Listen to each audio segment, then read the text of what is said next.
We're here at the Association of Commonwealth Universities 2008 Conference of Executive Heads. I'm here with Ann-Marie Furney, School Education Director of the Western New South Wales region of Australia at Tandberg. Good afternoon, Ann. Good Marie. afternoon. Ann-Marie, tell me about yourself at Tandberg. Well, I'm actually a School Education Director in the western part of New South Wales, and I'm with the New South Wales Department of Education and Training that provides education from preschool through to TAFE education for students in government schools in New South Wales. And most recently I've been working on a project that is providing video conferencing technology, interactive whiteboard technology and desktop collaboration technology to each of the public schools in New South Wales, of which there are about 2,200. So in your topic, you're doing a session topic at the plenary. Is it a breakout session? A breakout session. At the breakout session.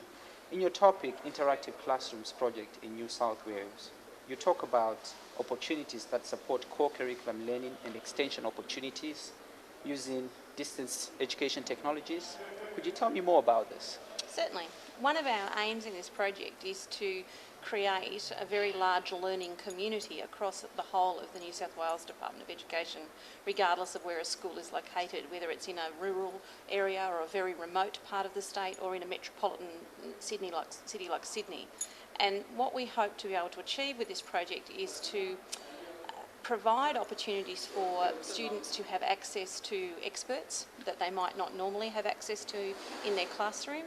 So an example of that might be a university physics department providing lunchtime sessions to students each week as they study for their high school certificate, which is our exit credential prior to application for university.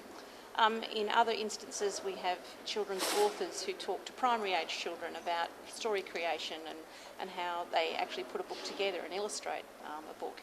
In other instances, we take virtual excursions to places like NASA, for example, which most students would not get the opportunity to physically visit, but this provides a chance for the students to be able to interact with astronauts and to talk to physicists and so on.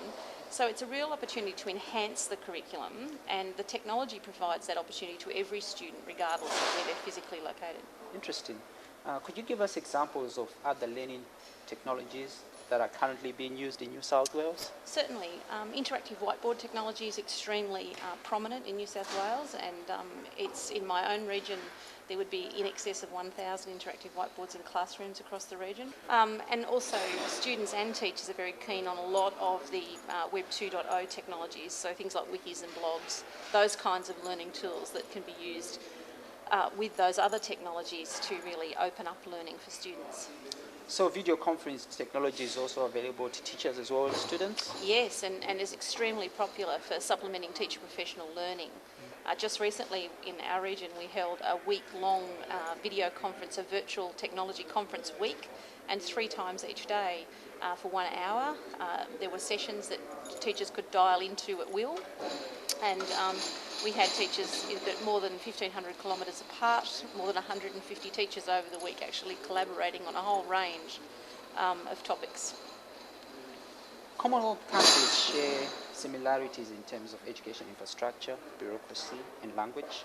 How transferable do you see the New South Wales project to other countries? I see it as very transferable. Many elements of the technology are, very readily available now to people. Much of it is internet-based, so that provides opportunities for most countries now to connect, at least in some parts.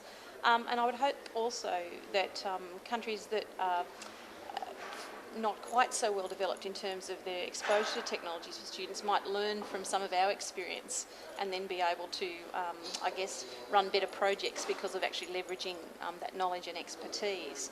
So what we also hope to be able to do is just to be able to give more opportunities for students to connect with others. So, for example, if you're studying a language, it's marvellous to speak to a native speaker. Sure. So what better way but to use video conferencing to make those connections between students? So, and how much will developmental barriers such as connectivity inhibit the take-up of this sort of technology in less developed countries? Clearly it's a factor because you need a minimum bandwidth in order to be able to experience video conferencing, but there are alternatives that require less bandwidth.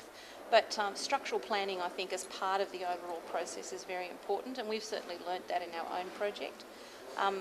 Involved in the Connected Classrooms program is an upgrade to 10 megabit connections to each of our school sites to facilitate all of that connectivity across our organisation. And certainly I think that things need to happen together at the same time in order to ensure that the user experience or the learner's experience is as positive as possible.